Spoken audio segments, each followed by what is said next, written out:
The night Emma walked into that engagement party, she believed she had finally won. She believed she had traded up, cashed in, and left behind every version of herself that had ever settled for less than she deserved. The chandelier above her cast its light across champagne flutes and white lilies, and the kind of laughter that only money can buy. And Emma stood at the center of it all, radiant in a gown she had never imagined herself wearing, on the arm of a man who made other women stare. She had made her choice. She had made it with open eyes and a steady hand. And she had not looked back, not once, not even when the little girl with the wide brown eyes had asked a question so soft and so devastating that it should have stopped the whole world. Emma had not stopped.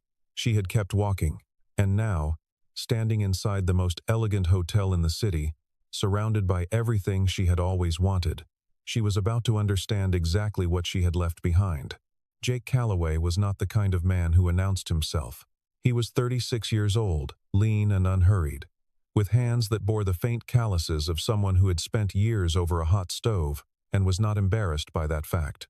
He wore plain clothes on his days off a gray Henley, clean dark jeans, scuffed boots that had seen real work, and when he dropped his daughter Lily off at school in the mornings, no one looked twice at him. He was just a father, just a man who packed lunches the night before and always made sure the sandwiches were cut into triangles, because Lily had once said triangles tasted better. He was the kind of man you could stand beside for years and never fully see, because he spent no energy at all trying to make you look. He had grown up poor. He knew what it felt like to count change at the grocery store, to wear shoes a half size too small because the right size cost $10 more. He had learned, early and thoroughly, that money was a tool and not a trophy. And he had never forgotten that lesson, even when the tool had grown very large indeed. At work, Jake was the executive chef of the Harlow Grand, the crown jewel of a hotel group whose name appeared in travel magazines and on the lips of celebrities who needed somewhere quiet and extraordinary to disappear. His staff adored him, not because he was not soft, but because he was fair and consistent, and when something went wrong in his kitchen, he fixed it without theater. He cooked because he loved it. He had always loved it. The rest of the story had grown around that love, almost without his permission. Emma Hartley had loved Jake for 3 years before she stopped. Or perhaps she had not stopped loving him so much as she had begun to love something else more. The idea of a life that looked different from the one she was living. She was 29, sharp-minded and quietly ambitious, working in marketing for a mid-sized firm where she was good at her job, but felt invisible in the way that competent people at ordinary companies often do. She and Jake had fallen into each other's lives through a mutual friend. A dinner party where he had arrived with a bottle of wine he had chosen carefully, and a quiet confidence that she found immediately, disarmingly attractive. They had been good together in the beginning. Easy and warm and real. But as the months passed and became years, Emma began measuring the distance between where she was and where she had imagined herself being. And the measurement made her restless. Jake did not drive a luxury car.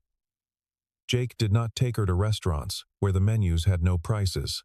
Jake came home tired, sometimes flour-dusted, always gentle, and he talked about Lily the way other men talked about their greatest ambitions with total, unguarded devotion. Emma had tried to love that. She had. But trying to love something is not the same as loving it.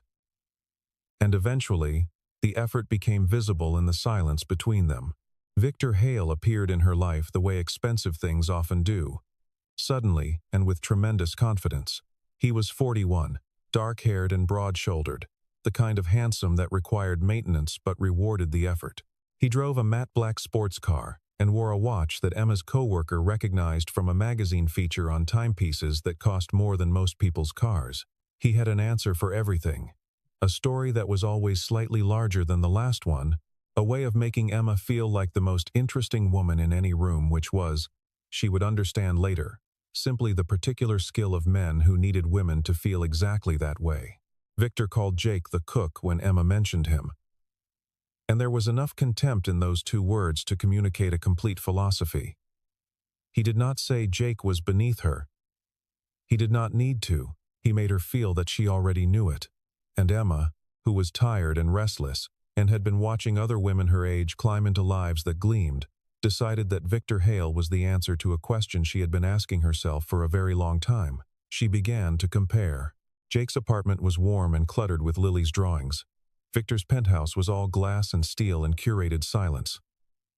Jake cooked breakfast on Sunday mornings in an old cast-iron pan. Victor had a chef.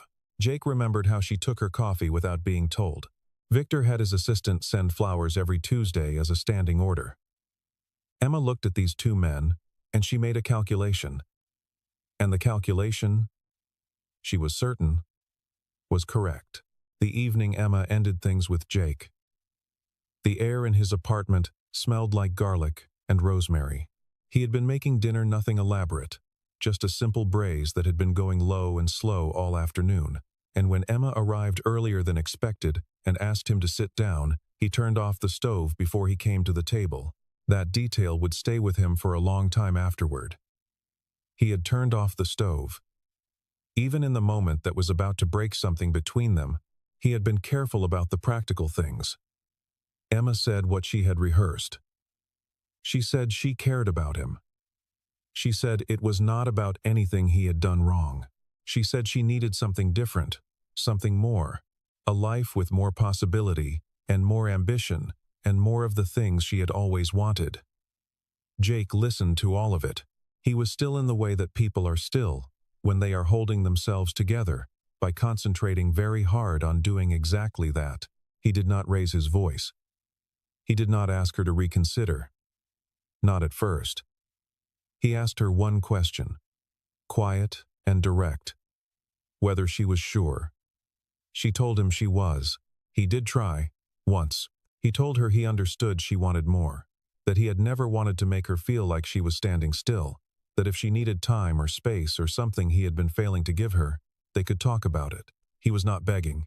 He was offering, which is different, and there was a dignity in the offer that Emma, in the moment, was not capable of recognizing. She told him it was not about fixing anything. It was simply done. She picked up her jacket from the hook by the door. She did not look at the photograph of Lily pinned to the refrigerator with a magnet shaped like a pineapple. She was almost to the door when Lily appeared from the hallway in her pajamas, squinting in the kitchen light, hair a little wild from an almost nap. She looked at Emma and then at her father, reading the room the way children do with their whole bodies, feeling the shift in the air before they understand its source. She asked her question in a small, careful voice whether Emma was going to stop being her mom now. The words landed without warning, clean and absolute, as a stone dropped into still water. Emma said something gentle and insufficient and left. Jake found Lily standing in the hallway 3 minutes later, sat down on the floor beside her, and held her without explanation until she fell back asleep against his shoulder. Victor was waiting outside in the car, engine running, music low. He asked how it went. Emma said it was fine. Victor said something about starting fresh, about new chapters, about how certain doors had to close. He reached across and squeezed her hand and smiled the smile that had gotten him everything he had wanted from everyone who had ever made the mistake of trusting it. When Emma glanced back through the window as the car pulled away, she saw the light still on in Jake's apartment and the shape of him standing in the kitchen.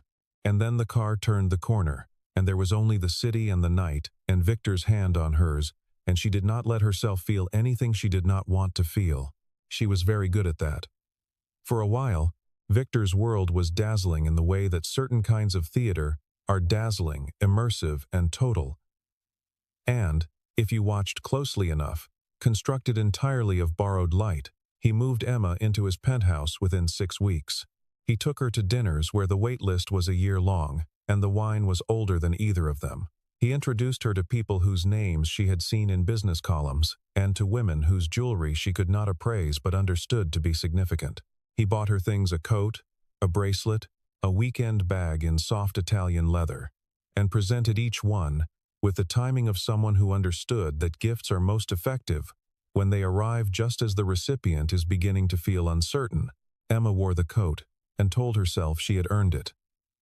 She had not, of course, earned it in any material sense, but she had paid a different kind of price for it, and she was not yet ready to examine what kind. The parties were extraordinary at first. Rooftop terraces over the city, catered by teams that moved in near silence. Music from someone whose name everyone recognized but Emma could never quite place in the moment. She wore dresses she would never have chosen for herself before, in colors that Victor suggested, and in cuts he approved. And she photographed beautifully in them, which she knew because she had seen the images, and because people said so, and because Victor told her she looked perfect, while also mentioning, in the same breath, that she might want to think about updating her vocabulary when she was speaking with his associates. He said it lightly. He always said things lightly. But the lightness was a delivery mechanism, not a quality of the content. And over time, Emma began to feel the weight of each light thing accumulating somewhere she did not have a name for yet. He mentioned her hometown in a way that suggested it was a limitation she had only partially escaped. He met her family once, and drove home in a silence that said everything he had chosen not to say aloud. He was not cruel, he was precise. And precision, applied consistently in the right direction, produces the same results as cruelty, but is harder to object to, because each individual moment seems so small.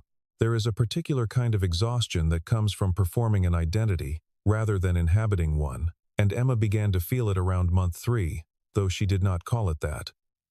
She called it adjustment. She called it learning the rhythms of a new life.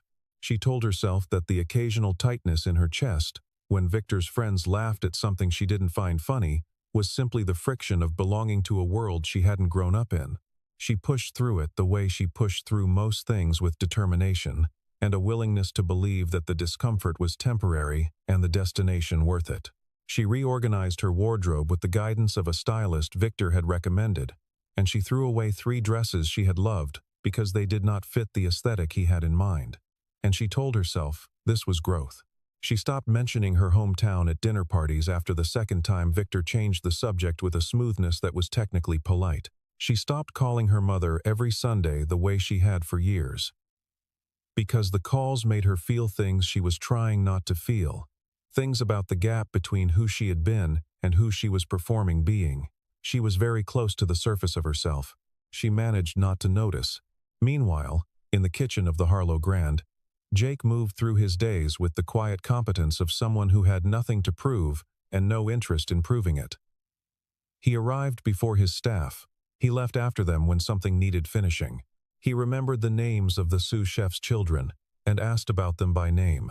When a new hire made a costly mistake on a Saturday night, a sauce broken beyond repair 40 minutes before a full dining room, Jake stepped in without comment and rebuilt it himself, shoulder to shoulder with the young cook, who was trying very hard not to cry. The staff had a word for the way Jake ran his kitchen. They called it trust, as in, you knew exactly where you stood, what was expected, what would happen if you delivered, and what would happen if you didn't. No theater, no unpredictability. Just the steady, dependable architecture of someone who had figured out who they were and stopped performing anyone else. On a Tuesday afternoon following a board meeting he had attended via a private channel upstairs, Jake walked through the lobby on his way back to the kitchen and past the front desk, where a new receptionist, startled by the sight of him in the main corridor, without his chef's coat, straightened up and said, very quietly and with a slight uncertainty, "Good afternoon, sir." Jake smiled and kept walking. He had a prep list to review and a parent-teacher conference at 4. What Jake Calloway had built over the past 11 years was not the result of a single stroke of luck or a well-timed inheritance or a connection that opened a door most people never found. It was the result of patience and precision and a willingness to remain invisible while building something that did not require visibility to function. He had started cooking professionally at 19, in a small hotel kitchen, in a city no one considered glamorous, and he had been good enough at it quickly enough that the hotel's general manager had offered him a position with more responsibility than his title suggested. Jake had taken the position and studied the parts of the business that no one had asked him to study. He had read financial statements the way he read recipes, looking for inefficiencies, for the places where what was intended and what was produced had come apart. He had ideas. He had always had ideas. He simply had not, at 19, had the means to act on them. His wife, Caroline, had believed in him before the means arrived. She was the one who had said, when he showed her the projections on a legal pad at their kitchen table, that this was real, that it would work, that they should find out what it would take. They had spent 3 years building the first property, a boutique hotel in a revitalized neighborhood, 32 rooms, a restaurant that earned its first positive review in a publication that mattered within 4 months of opening. Jake had been the chef and the general manager and the investor and, on several occasions when the budget demanded it, the maintenance crew. Caroline had managed the books and the marketing and the relationships with the vendors who needed to believe in them before the numbers gave them reason to. When Lily was born, they had been profitable for 11 months. When Caroline died, a sudden and total thing. A brain aneurysm on a Tuesday morning in March. 2 weeks after Lily's first birthday, Jake had held the whole structure together by not letting himself come apart. He did not do this without cost. He did it because Lily was there, and because Caroline had believed in something, and he was not going to let it dissolve because he was grieving. He grew the portfolio quietly, systematically, over the following years. He hired people smarter than him in the areas where he was not smart, and he trusted them to work, and they did. He remained in the kitchen because the kitchen was where he was happiest, and because he had decided, after Caroline, that happiness was not something to be deferred until success was complete. He lived plainly because plenty had taught him nothing about that kind of plainness, and poverty had taught him everything. His staff at every property knew him as the chef who owned the building. To everyone else, he was simply the chef. His assistant, a precise and loyal woman named Diane who had been with him for 7 years, had asked him more than once whether he wanted to take a more public role to attach his name and face to the brand in the way that brands in the hospitality industry increasingly expected of their founders. Jake had thought about it each time she asked. His answer was always the same. He had learned, in the years since Caroline, that the people who stayed in his life because of what he was and what he had were not the people he wanted to stay. He had learned this at cost. He was not interested in paying that tuition again. He thought about Caroline sometimes, when a property was doing particularly well, when the numbers on a quarterly review reflected something that had begun on a legal pad at a kitchen table in an apartment he no longer had. He thought she would have found the whole thing quietly satisfying, not the wealth, but the rightness of it, the fact that it had been built on something true. He kept her photograph in his desk, rather than on his wall, because the desk was where he worked, and the work was where she had always believed in him, and that felt correct. Lily had her mother's eyes. Jake had never mentioned this to anyone except once, to Diane, in a conversation that neither of them had continued or returned to, because there are things that are said once and then kept, and that was one of them. The Harlow Grand's ballroom had been booked for the engagement party of Victor Hale and Emma Hartley on a Friday evening in October, and the event coordinator had done everything correctly: the flowers, the lighting, the 4-piece string quartet positioned near the east windows, the champagne service that began precisely at 7. Emma had chosen the Harlow Grand herself because it was the finest hotel in the city, and because she wanted to stand inside the finest things now that they were available to her. She did not know that the hotel she had chosen was the crown jewel of the group whose other properties she had passed on her way to work for 3 years, without recognizing what they shared. She did not know that the name on the deed was the same as the name that had once appeared on notes tucked into Lily's lunchbox. She did not know very many things that evening, and she was happier for not knowing them, in the way that the last minutes of a particular kind of happiness are always the best ones. She wore midnight blue. Victor wore custom charcoal. His associates filled the room with their names and their handshakes, and the low, pleasant hum of people who were certain of their standing, and had long ago stopped questioning whether that certainty was earned. Emma moved through it all, with the fluency she had worked for making conversation, accepting compliments, standing beside Victor with the posture of someone who had arrived somewhere they had always been meant to be. She was genuinely happy. Not the layered, complicated happiness of real intimacy, but the clean, bright happiness of surfaces, which has its own validity until the surface shifts, and which she had chosen because it was the only kind of happiness available when you have stopped looking at the things underneath. She was on her second glass of champagne, standing at the edge of the room, when she saw him. Jake walked into the lobby from the elevator bank at the far end, accompanied by Diane and a man Emma did not recognize. He was wearing a charcoal vest suit, no tie, the collar open, the cut precise, and he carried himself the way he had always carried himself. Without announcement, without visible self-consciousness, with the easy authority of someone who occupied his own space completely. Emma saw him and felt the immediate, disorienting collision of two separate realities meeting inside her chest. He looked different in the suit.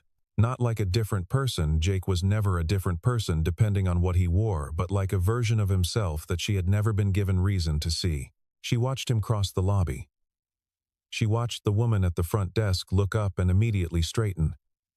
She watched the event coordinator, who had been speaking with a server near the entrance, glance over and do something that could not have been anything other than a small, reflexive bow. Emma set down her champagne glass. She crossed the lobby toward him. She told herself she was moving toward him out of she did not know what. Surprise. Curiosity. A desire to confirm that what she was seeing was exactly what it appeared to be, which was Jake Calloway, in a good suit, in her engagement party venue, looking like he belonged there in a way that she could not immediately explain. She reached him near the bottom of the main staircase. She said, with the specific lightness of someone trying to appear unaffected, that she had not realized he had upgraded to making deliveries at places like this. She meant it to sting just enough. She watched his face to see if it did. It did not. He looked at her for a moment, with the calm, level expression she had always found maddening, because it gave her nothing to push against. Before he could say anything, the hotel's general manager appeared at the top of the stairs and descended with the visible focus of a man who had just been told something important and was acting on it. He was followed by the director of operations and the head of guest services and two other people Emma did not have titles for yet. They stopped on the landing. They looked at Jake. They said, in the coordinated, certain way of people who have done this before, that it was good to have him here. Chairman. The word moved through Emma the way sudden cold is not sharp exactly, but total. A complete revision of temperature that took several seconds to register as real. Chairman. She looked at Jake.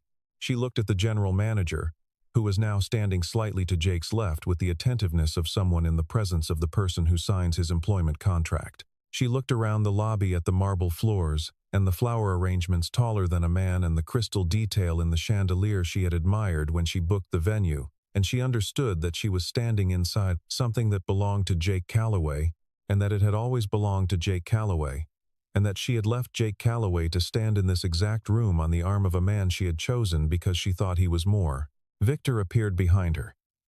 She could feel him before she heard him, the particular presence of someone who had just understood that the room had changed shape.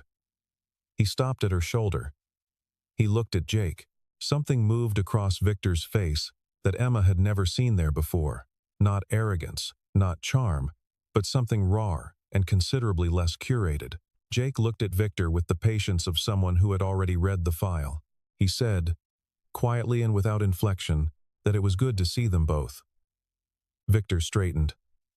He made the kind of remark men make when they need to establish that they are not threatened, which established precisely the opposite. Jake, let it pass. He said he had a meeting to get to, and that he hoped the evening went well. He turned to go. Emma heard herself speak before she had made the decision to. She asked, her voice thinner than she intended, how long. Jake turned back. He looked at her with something in his expression that was not quite pity and not quite satisfaction and not quite sadness, but contained elements of all three. He said that the Harlow Grand had been in the portfolio for 9 years. He said the whole group was 11 years old this past spring. He said it the way one states a fact, without performance, and then he excused himself. As he reached the landing, Diane leaned in and said something low and brief. Jake shook his head. He kept moving. Behind Emma, Victor's hand found her arm, and she let him take it, but she was not inside herself anymore. She was somewhere behind her own eyes, watching the understanding arrive in pieces.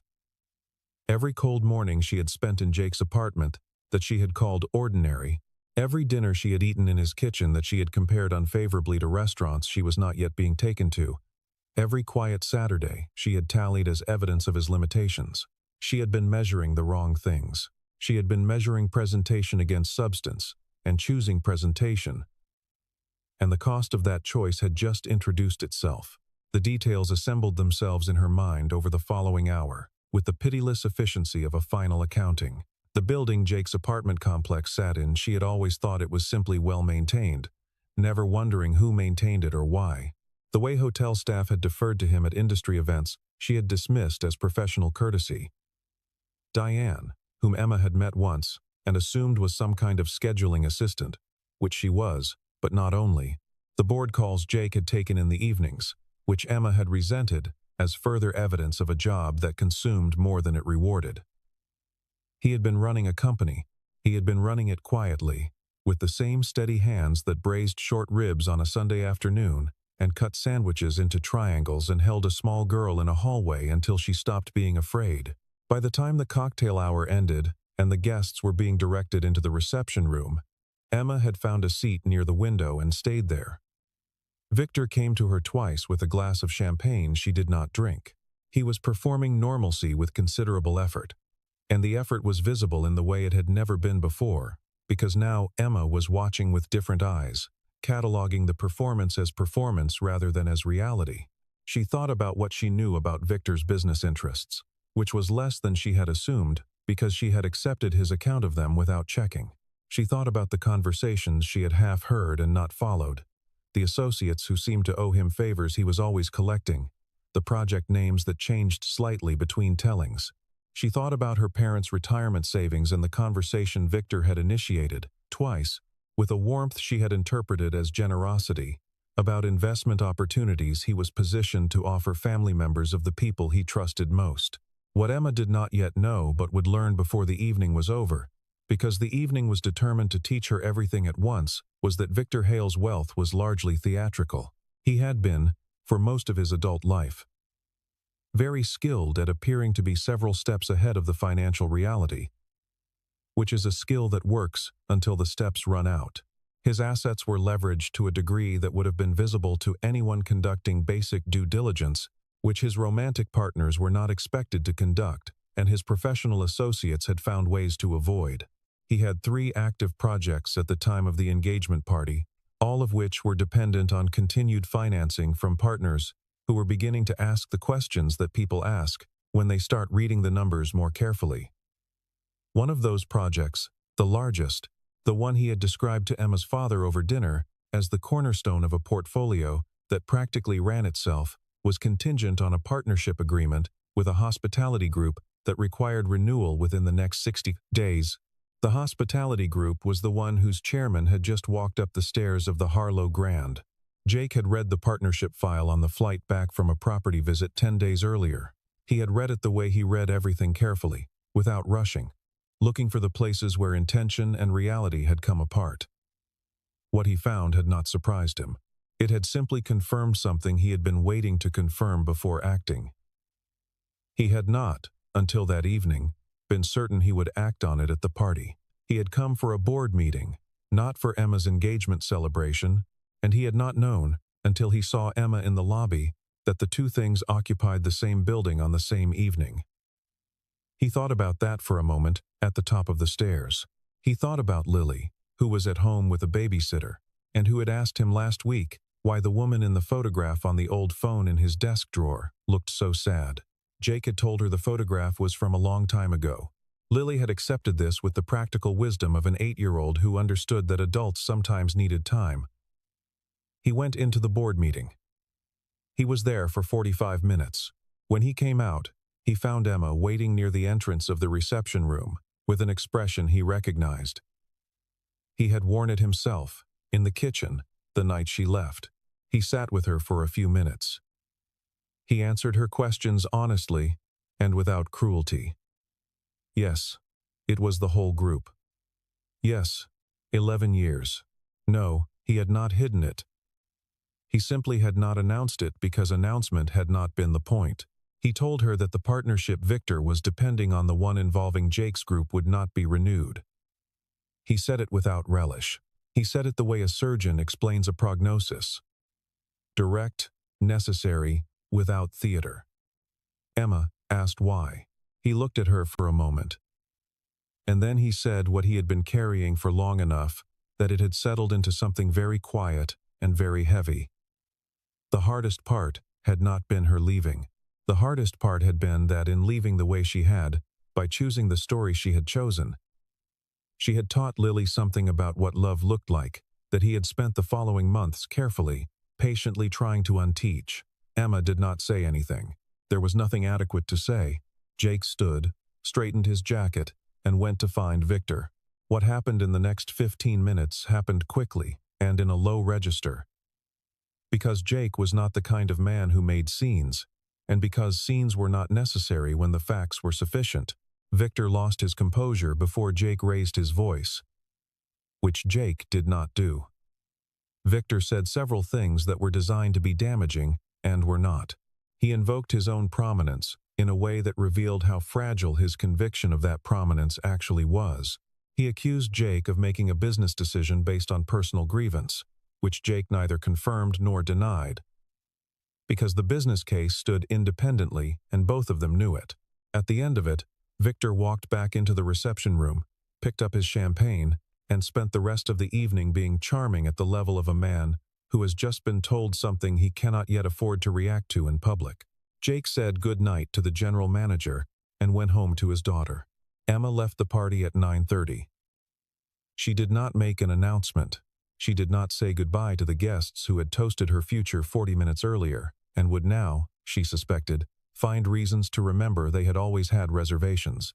She found her coat and walked out through the lobby and stood outside on the steps of the Harlow Grand for a long time, breathing the October air, listening to the city. Victor texted at 10, then again at 10:45, then a third time, just past midnight, each message shorter and more aggressive than the last, which told her everything she needed to understand about the sequence of his priorities. She did not reply to any of them. She went to her mother's house and sat in the kitchen and drank tea, and did not explain anything except that she needed somewhere to be that was not the penthouse. Her mother did not ask questions. She put the kettle on and set out 2 cups and sat across from her daughter in the good quiet of someone who knows that the most useful thing is sometimes simply being present without agenda. Emma sat there for a long time. The kitchen smelled like the specific combination of her childhood dish soap and something always simmering, and the faint sweetness of whatever was in the fruit bowl, and she felt, in the middle of everything she was feeling, an unexpected and painful gratitude for the fact that this room existed and that she still had access to it. She thought about all the ordinary rooms she had been dismissing for 2 years in favor of rooms that gleamed, and what it had cost her to dismiss them. And she did not try to stop herself from feeling it. The weeks that followed were not dramatic in any way that a camera could easily capture. Emma moved her things out of Victor's apartment on a Tuesday, with her brother's truck and 2 hours of quiet, sustained effort. She moved into a studio near her office that was smaller than the closet in the penthouse, and was, she discovered, sufficient. She went back to work with the kind of focus that appears in people who have cleared a large distraction from their field of vision, and are not yet sure what they are looking at. She worked well. She had always worked well.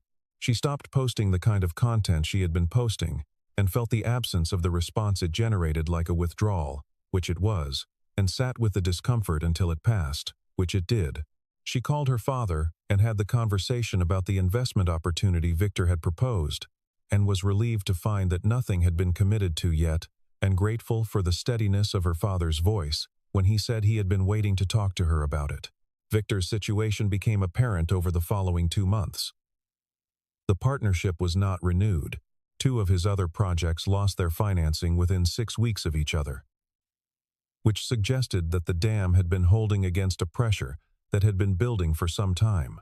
Emma learned these things from her brother, who had read them in a business brief, not from Victor, who had gone very quiet, in the way that people go quiet when the story they have been telling is no longer available. She did not feel the satisfaction she had expected to feel. She felt something closer to exhaustion, the specific exhaustion of someone who has spent a great deal of energy on something that was not what it appeared to be, and has finally stopped. She went back to the kitchen Not Jake's kitchen was his. And she understood that now, in a way, she had not before but to the small one in her studio, where she had, without fully deciding to, begun cooking for herself. Simple things at first. The way beginners cook. The way people cook, when they are learning that the act of making food is itself a form of attention they have been withholding from themselves. Then more deliberate things. She found that cooking required the same kind of attention that she now understood had been required from her in all the areas where she had looked away. And the attention, applied consistently, produced something real, which was its own lesson. There is a particular kind of satisfaction in a meal made slowly and eaten alone that has nothing to do with audience. And Emma discovered it in her small kitchen on winter evenings when the city was quiet and she was learning, with some difficulty and some grace, to be enough company for herself. She thought about Jake while she cooked, not always. Not with the acute, narrative pain of loss, but with the quieter ache of something understood too late. She thought about what he had said about what she had taught Lily, about love and money, and the story that gets told to children before they are old enough to question its terms. She thought about the little girl with the wide brown eyes and the question in the hallway, and she let herself feel the weight of that question fully for the first time. She wrote him a letter. She did not send it immediately. She wrote it and revised it over the course of 2 weeks, and then revised it a third time, until it said what she actually meant, rather than what she needed him to hear, which are different things, and the difference matters. When she was satisfied that it was honest, she sent it. Jake read it once and put it in the desk drawer, in the same drawer where the old phone had been, the one with the photograph that Lily had asked about. He thought about it for a few days. He thought about Lily, who had, without prompting, told him last week that she wanted to learn to cook, and who had stood on a step stool beside him at the counter. Very serious. Learning to crack an egg. He called Emma on a Sunday afternoon. Lily was at a birthday party, gone since noon, in a cloud of noise and excitement that Jake had watched depart with the familiar mixture of relief and tenderness. He stood in the kitchen while the soup he had on simmered low. And he spoke to Emma for 40 minutes. And he was honest in the way that he had always been honest, which was carefully and without performance. He told her that he was not the same person who had turned off the stove that evening before sitting down to be left. He was not worse. He was not harder. He was simply finished with leaving room for people who had not yet decided whether he was worth staying for. He said he appreciated the letter. He said he believed she meant it. He said that meaning something and having earned it were two different things, and that he had Lily to think about, which changed the calculus of everything. Emma listened to all of this. She did not argue with any of it. She asked if there was a version of this not rushed, not assumed, not pressured where she was allowed to try. Jake was quiet for a moment. He said he would think about it.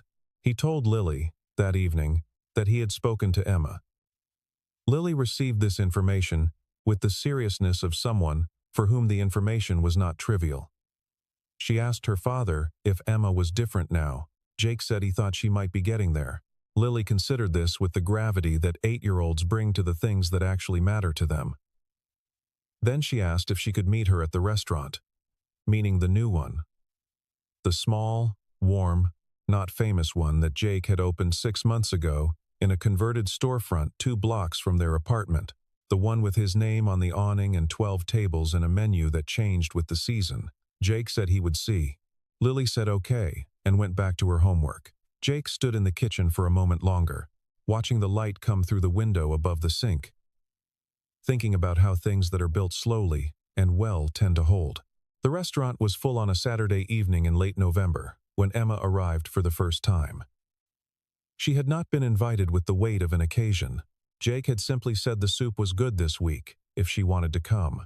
She wore her own clothes, not the curated kind, not the kind that required approval, and she arrived at the time he had mentioned and gave her name at the door. The host walked her to a table near the kitchen pass, where the warmth from the stoves was most present and the smells were the deepest and most honest.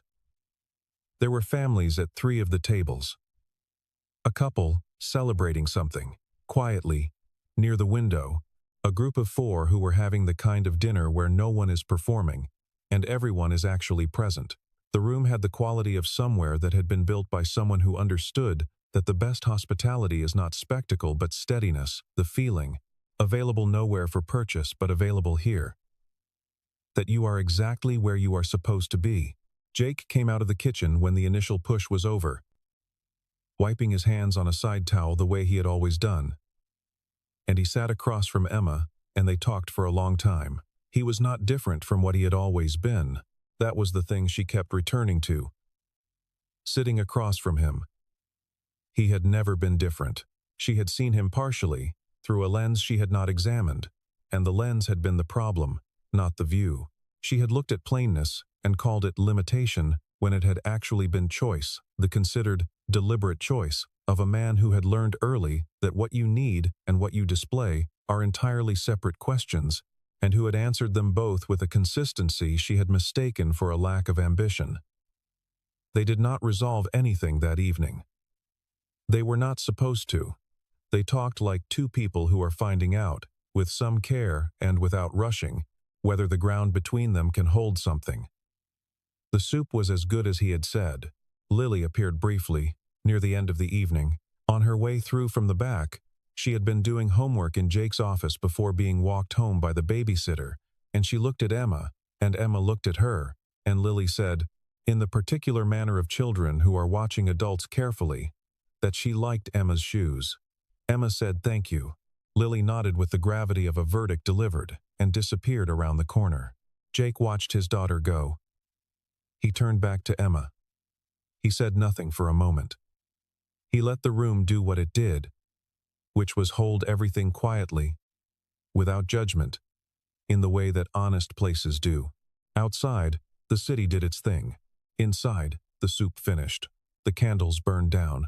The evening arrived, without announcement, at the place where evenings that are going well eventually arrive not at a conclusion, but at the beginning of a thing that might, if tended carefully and not measured by the wrong instruments, turn out to be worth everything that came before it. Emma did not know, sitting there, whether this would become something. She was learning to be comfortable with not knowing, which was itself a form of growth she was still getting used to. What she knew, and what she let herself know clearly for perhaps the first time, was that the man across from her had never once asked her to see him differently than he was. He had simply been what he was, and waited to see whether she could meet him there. She had not been ready then. Whether she was ready now was a question that would take longer than one evening to answer. And Jake, who had spent 11 years building things that required patience, seemed to understand this without being told. Not every man who stands in a kitchen stands there because he has to. Some of them stand there because they built the whole building around the thing they love, because they understood early that the work that makes you most yourself is not always the work that others measure first. Jake Calloway had learned to cook in a cramped shared kitchen at 19, with no money and no plan, beyond the fact that something clicked into alignment when he was at the stove, a sense of purpose that felt different from anything else he had tried, more honest, more his own. He had followed that feeling through poverty and grief, and the long solitude of a single father doing the work of two, and it had led him, without detour, to exactly where he was standing. Some people choose their lives by what they are willing to accept. Jake had chosen his by what he refused to abandon. And there is a kind of wealth in that clarity that no amount of money can manufacture or replicate. He had what he had built, and he had Lily, and he had his kitchen, and the quiet, steady faith that the right things given time and care and honesty have a way of finding their proper form. And some lessons only become clear when the shine on everything else has rubbed away, and you are left with what was always real, with the warmth from the stove and the hands that know how to make something out of nothing, and the child on the step stool who is learning, with perfect attention, that the best things are made with care, and that the people worth loving are not the ones who glitter, but the ones who remain.